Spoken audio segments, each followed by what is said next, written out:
My role is a little different from the scholars. I'm still like you, my head is spinning, taking in so much rich information and new ways of looking at things. My job is really to focus on how teachers can go back to classrooms and use the scholarly material in a way that engages students and pulls them in ways that can further the discussion without overwhelming high school students or even younger students in such scholarly discussions, but still making use of it. So it's not up yet. Hold on Okay. one second. Just, we're talking about the long 19th century and global trade, the rise of capitalism, industrialism, big topics, which we want to bring to bear on the Ottoman Empire in the long 19th century. I think one of them that I think is really appeals to this age is this question of changing identities, which they're struggling with in their own life, figuring that out. In schools I've worked in, there's a lot of outright discussion about identity and whether racial, whether gender. And so I think thinking about how people saw themselves in different ways over time as these events unfolded is a kind of rich node to think about in all of this. I just want to sort of reiterate, this came up in the scholars' discussion, but combating stereotypes is probably the most important thing I think we can do as teachers. My list came up with only Greece and Rome led to Western civilization, forget about India, forget about Islam, forget about Persia.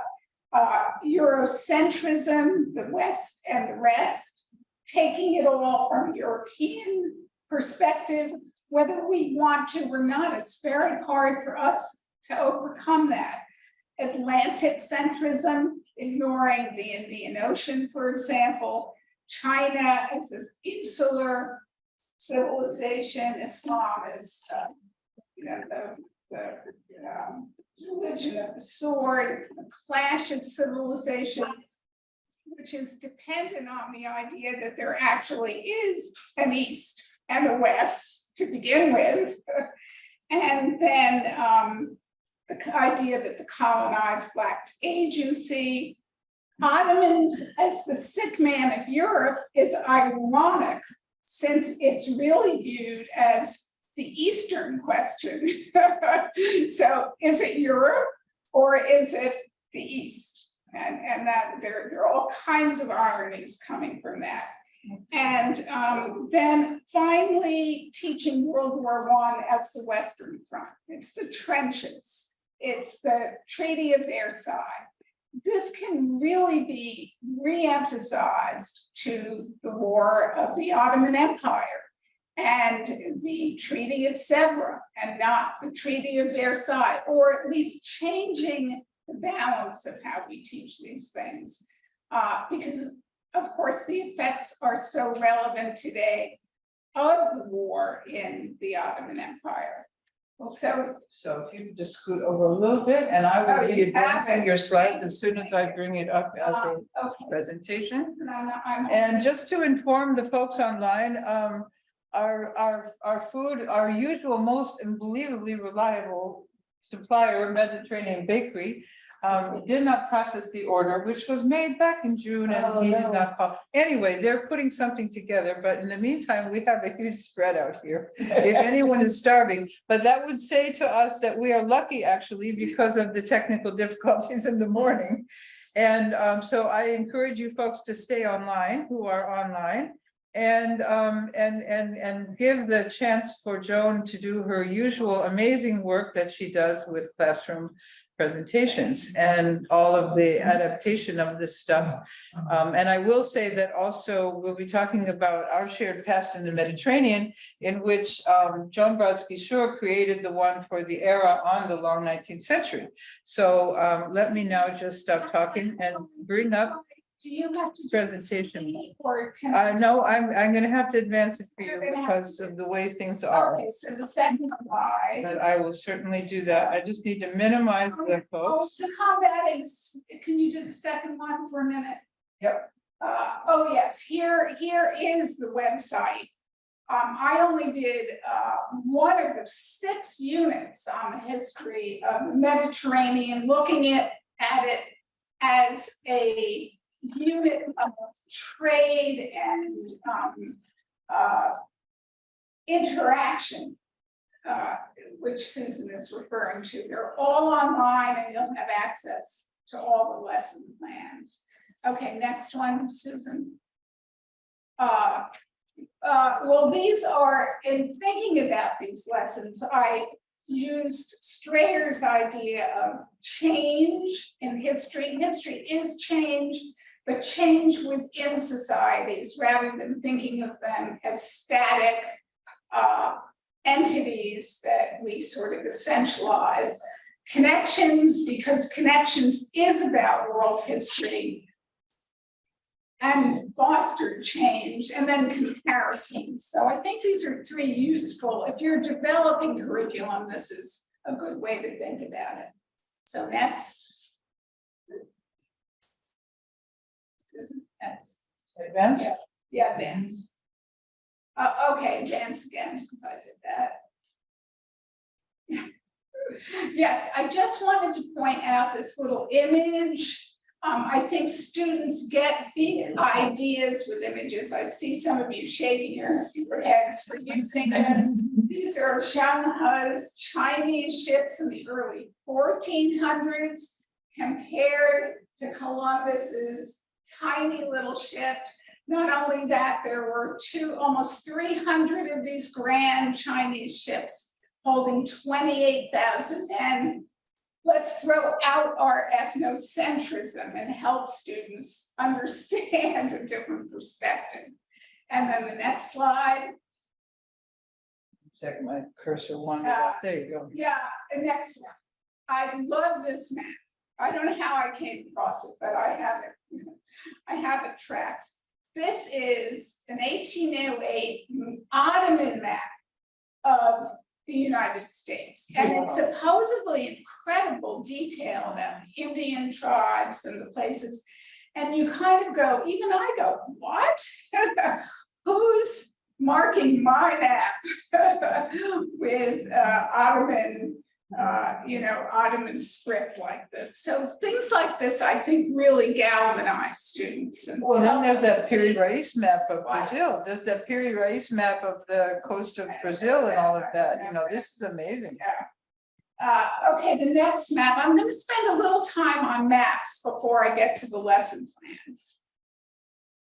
So just thinking, let's throw out continents. They don't see us help to see how the world connects. Here is Rome in 3 continents, but when we think of ancient Rome, it's all Europe. It's not the important African. And Tunisia has the most amazing Roman ruins built by Tunisians.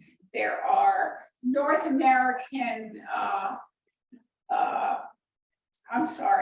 North American, I can't think of the word for the emperors, dynasties of emperors that came from Libya.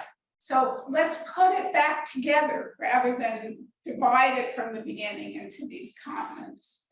And the next one, Susan. I think this is important, and it's very hard. It took me a long time to get, and a lot of teachers don't really teach this way, but the early Ottoman Empire was a butterfly, half in Europe, half of the Middle East, and it wasn't majority Muslim until Selim I conquered the Middle East, because of course these were many Christians included in this land. They were permitted to practice their religion, and it took time before this was and saw itself even as a majority Muslim entity. Let's go on from there. Looking at the extent of the Ottoman Empire at its peak, of course, now it's going deep into what we call now the Middle East. It's going deep into Europe to the gates of Vienna. It's spreading across North Africa. And of course, it's enduring for centuries.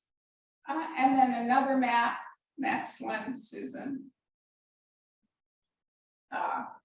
I think the last professor showed us something like this, but really the piddling away at the Ottoman Empire came relatively late.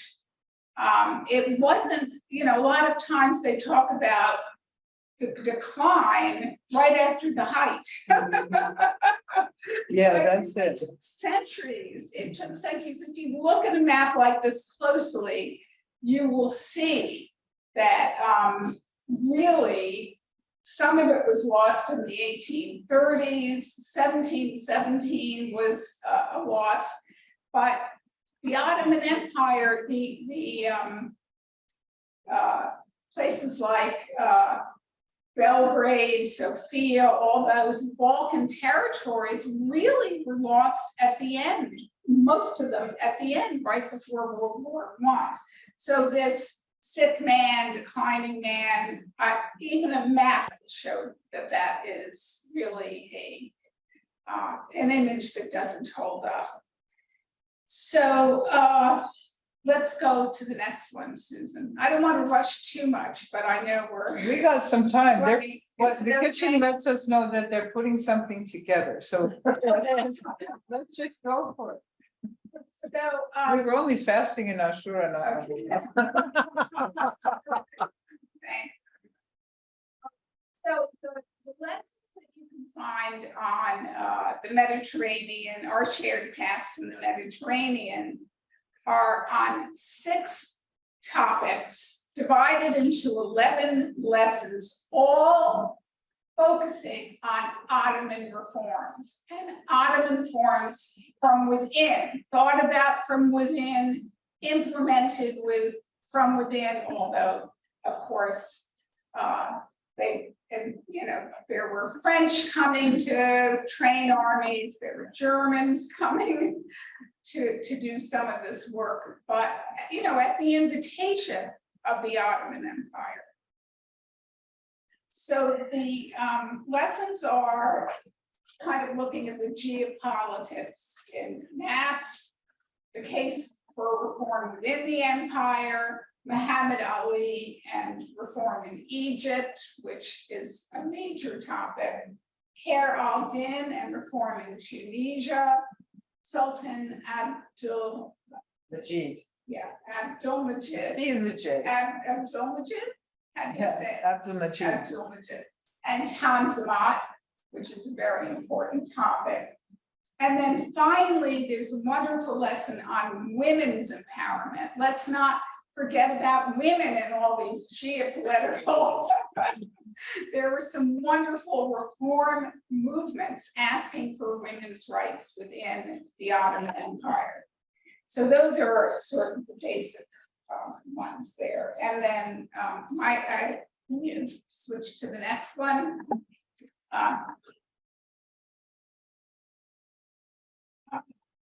Well, these were some of the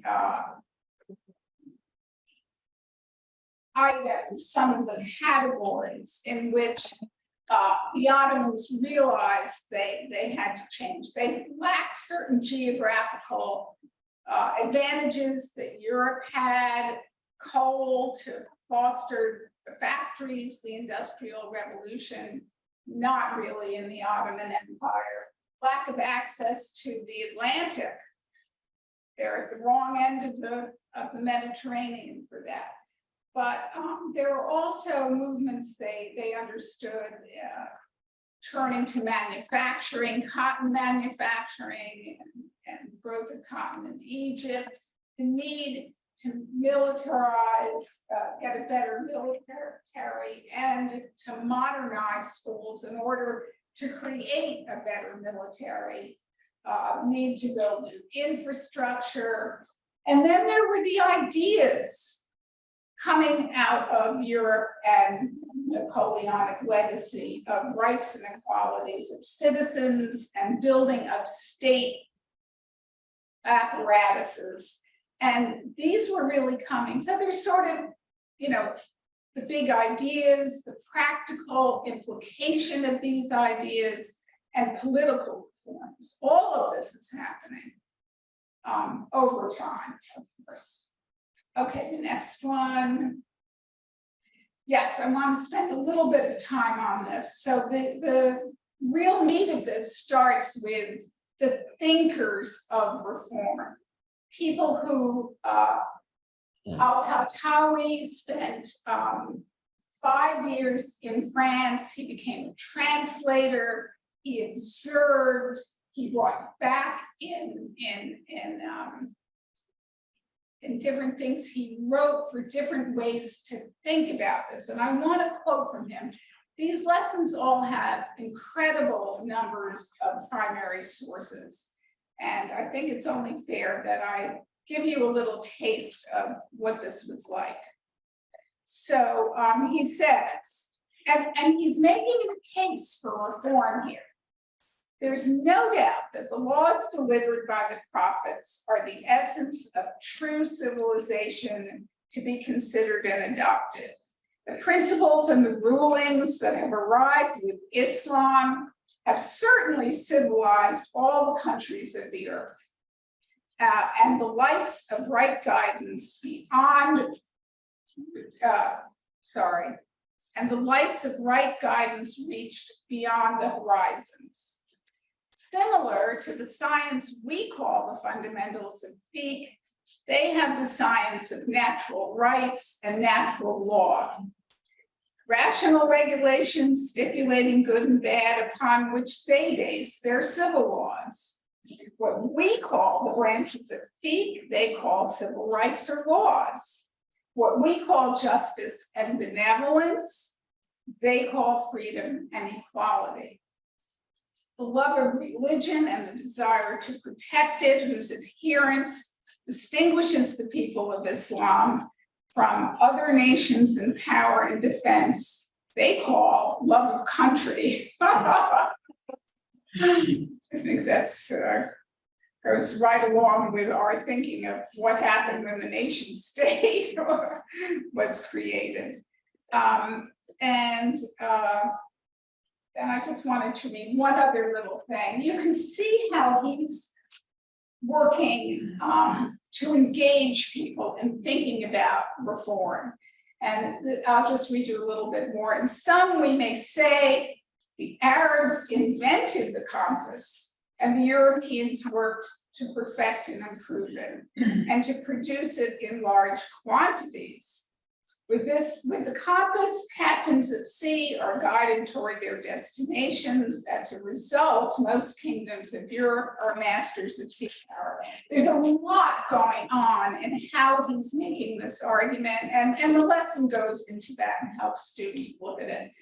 And I want to read you a little bit of Khair al-Din, who was a Circassian slave, eventually sold to the Bey of Tunisia. He wrote a very important book called The Surest Path. And this is a little taste of him. In the name of God, the beneficent, the merciful, if we consider the competition of nations and the fields of civilization and the keen rivalry of even the greatest among them to achieve what is most beneficial and helpful, it becomes clear that we can properly distinguish what is most suitable for us only by having knowledge of those outside our own group. and especially those who surround us and live close to us. And then I'll just read a little bit more. Who, according to religion, knows that the Islamic Sharia is a guarantor of the two worlds, will necessarily recognize that secular organization, this is a little surprising, secular organization is a firm foundation for supporting the religious system. Such a person will then be saddened to see that certain ulama of Islam who are trusted to take into consideration the changing circumstances of time and the application of the law are opposed even to learning about domestic events, and their minds are empty of any knowledge of the outside world. What an argument for looking out and seeing what can be taken and yet keeping the fundamental values and systems of Islam.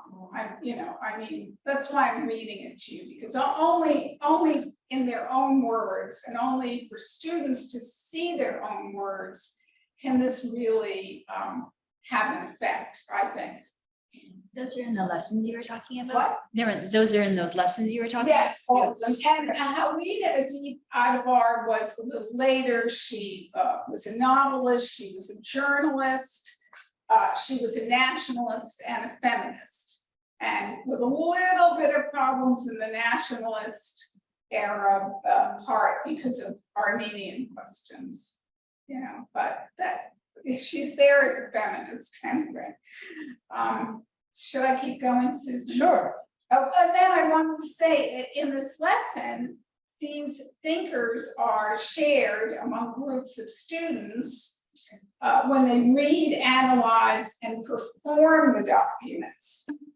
They can, in front of the class, do an interview with questions, give a speech by the author, followed by questions, and also follow the travels of these thinkers, because travel was a big part of how they became who they were.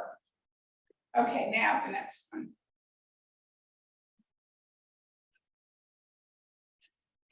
This is one of my favorite lessons. This takes the Ulhane Proclamation of 1839. I'm assuming you all more or less know the Tanzimat reforms. And what this does, which was greatly influenced by the Declaration of the Rights of Man. And in this lesson, the students are given different statements from both documents without knowing what the documents are. And then they have to kind of guess or use their powers of thinking to decide, oh, does this sound Ottoman? Would the Ottomans have had a statement like that? What's similar with the French and the Ottoman statements? And it's a really good exercise in close reading and I think a fun lesson. That's within the topic 5. The topic 5, Sultan of Abdulmajid and the Tanzimat. I took out it's all there online. I'm looking at the website, I'm trying to find it. I've done it like that. It's not in box. Yes, it is in box under the teacher resources, but you can download the whole thing from MediterraneanSharedPass.org. Yeah. Mediterranean Shared Pass. .org. But I did upload all that stuff to the box. Yeah, but it's So which day? Do you happen to know offhand? when we get to lunch, I'll make sure that I put it up on screen. All right, It super, is in thank you. box, okay. Okay, next one. But I've done this lesson with my students online and it worked out really well. It was very much illuminated at the time. And it's how rare that what you put together in that lesson. Again, I just. And we were working under the guidance of several historians of the 19th century and in that project. And I mean, it's so rare to have this stuff at all. It's usually just jumped over, sick man of Europe, bye, done, The rise was embedded in the decline or the decline rather in the rise, as she said earlier. So this is golden stuff. Yeah. Susan, tell me the website again, Mediterranean, I apologize. MediterraneanSharedPass.org, all one Thank word, you. except for the org. So I do in this unit, all these lessons, a lot of work. We just saw in the last lecture how wonderful it is to look at an image and really analyze it. I think this is a fun one to give to students, to imagine, who is this man? What does he want to say about himself? What does the portrait painter want to convey about him? It's of course a European painting. Do people recognize him who we're looking at? Put it in the chat if you know who the guy is. What makes you think he's the Sultan? He looks powerful and wealthy, the turban, of course. The turban, okay, yeah, the turban is powerful. We have a correct answer online. Large people were rich, they could afford to move. That's true. Edward Mahoney has the answer, Muhammad Ali of Egypt. Yes. Oh. Yes. And you know, I think there is the sword as a symbol of power. I just After love this Napoleon. expression. You can see in the background of this picture pyramids, a very big giveaway. It takes close look. They're outside window. Yeah, they're. And that's very Renaissance to show the Yes, individual yes. windows. Yeah. Very Renaissance artistry. And I'm curious whether students will assume, because he's quote unquote white, he's Albanian, that he's probably not a Middle Easterner. So it's fun. It's a lot of fun to look at and figure out. So this next set of lessons is about him. So next image. So yeah, I mean, I'm just really saying where he was. He and our last lecturer told a lot about him, but he is very often regarded as the founder of modern Egypt. He threatened the Ottoman Empire. He became so powerful and really reorganized tremendous amount. He was a doer, not as much a thinker, but a doer, a man of action, putting into effect these reforms. Yes. One thing that was surprising in Professor Neep's presentation this morning was him saying, not that he overstepped his boundaries and got the Ottomans mad, but that he was doing his foreign stuff adventures on behalf of the Ottomans and strengthening them. Oh, yes. Yes. Yeah. That was very interesting. He became a threat because he, Well, mainly to the eventually, Brits and the French were nervous about that. right, showing the Ottomans action. And they'd had their eyes on Egypt since the Crusades, you know, as this keystone. So, If he said he succeeded, he would have changed the path of history. Absolutely. Okay, Susan, Next They slide. met you. if I keep going, okay. So then, I mean, there are a lot of readings about him. And at this point, students have to sort of read and organize his economic reforms, political, social, military. And the goal of it is to assess for students, what do you think was his primary goal? So that's where a lot of critical thinking comes into this. Not just, oh, we did this, we did this, we did this, but what were his goals? What's your evidence for thinking about that? And the next one. Excellent. This is one of my favorites, your set of charts that you. put together. Yeah. I mean, in this one, it's a little bit different. You take all the reforms, you put the military at the top, and you see how all the other ones are necessary in order to have a powerful, trained, and in a almost a Napoleonic. Napoleon was his model. He actually fought against Napoleon when he invaded. So how do these all relate? And then there's some fun visual ones again. I love doing these with students. So you can go to the next one. They're very useful. They really do bring them This in. is from a picture painting of the period. we had time, we could spend a lot of, I might just show the ships first and say, what's happening in this picture? What's it about? Who are these men? You know, who is the most important of these men? Why is he holding this paper in his hand? You could, there's a nice English silver tea being served. Okay, switch to the other half of this picture, Susan, next one. This is the second half of the one picture. What's happening here? How are people dressed? What does it signify? What is somebody writing? What is this hookup? And then put it together, Susan, for us. And what I love so much about this is the question, who has more power in this picture? Great. They're negotiating. Oh, my God. Well, they are negotiating, And and it's as far as some I can kind of determine if they're negotiating about the treasures of Egypt and where they should stay.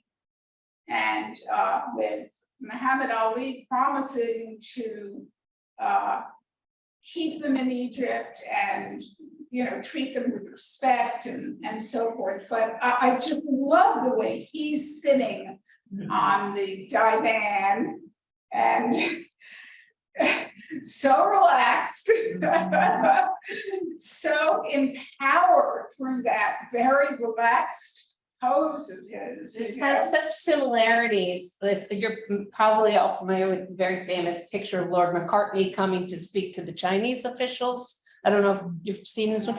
It's a very famous drawing, Lord McCartney coming to appeal to trade with China, and the Chinese officials are reclined and they've got people waving them with Right. fans, and you know, Lord Come talk to McCartney's me. team is like kneeling before them, and we talk about that, who has the upper hand, who's got power, and I usually contrast that with, you know, 150 years later, you've got political cartoons with the Chinese dragon on the ground and the people carving up the dragon, and contrast those two images, but this has very similar Very things. similar. I love the hats, the clothing, I mean, you know, where does fez come from? All these choices of clothing are very symbolic, also related to some of the clothing reform that was part of the Ottoman reform movements. We can do that too. So the next. It's great to see you go through this. So connections and comparisons. Those were sort of the 3 C's. To what leader would you compare Muhammad Ali in another region of the world in the 19th century? Maybe he's a standalone. Maybe you could go to Brazil or go to regions in Africa. I mean, bring in the rest of the world to make that comparison, help students learn what they've used. And to what leader would you compare him today? So past and present. You know, we're not just studying some little thing that happened a long time ago. So these are, again, thinking questions drawn on evidence. And then the next one, if I can, not going too fast, is Sultan Abdulmajid and the Tanzimat reforms put into effect. It covers the development of Ottoman port cities, urban architecture, steam, telegraph, army. And this is, I love this. It shows a dizzying array of reforms that are not often covered in standard texts. We can't do it without covering that and impressing students with the array. And then the next picture is pictures of these plans for the Hijaz, I'm not saying it right, Hijaz Railroad. Yeah. Starting in Istanbul, hoping to get to Mecca and Medina and Jerusalem, which were Ottoman territories. They didn't quite make it. I can't remember, I think it's the war intervened. It got and, blown up, I guess. And it below it is what was actually built in Syria as one of the railway stations. The top one is the library, the Bayezid Library in Istanbul, and then the entrance to the University of Istanbul. Still love it if you go to, there it is, in the heart of Istanbul. And so all of these were part of the reforms, and they're still remnants and I mean, it's still a great university, Istanbul University. And then we can sort of turn to the next images again, talking about where does the Ottoman Empire belong? Is it European? My interest in this whole thing began in high school, where my textbook, I remember I had to memorize who was on the side in this war, who were the allies, who were the enemies, and then in this war, who switched sides. And oh, well, the Ottomans were here, and the French, and the Spanish, and no one in my textbook ever explained who the Ottomans were.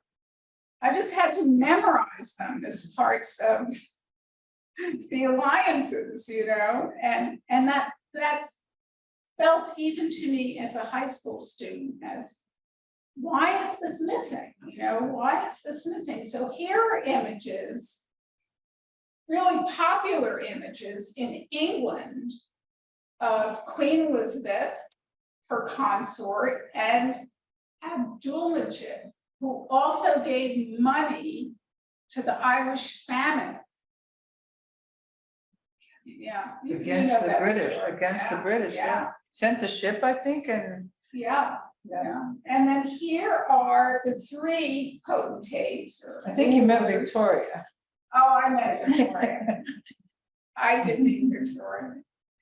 Here's Victoria with, on one side, I think it's Napoleon III, and on the other side, Abdulmajid. As equivalents. Although Queen Elizabeth is Queen Victoria is a little bigger.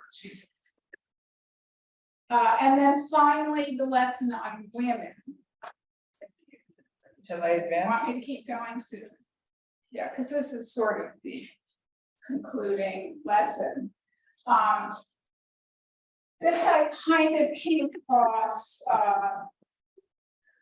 by thinking about the European half of the Mediterranean and the east-west southern part of it and putting it together. And French women were, of course, renowned for their salons, a place where they were intellectual participants in discussions with men.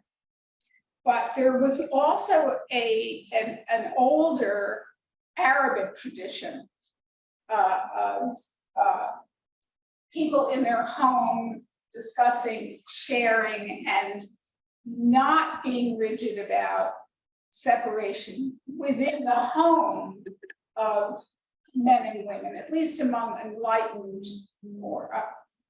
I take that back, sorry, that was Eurocentric.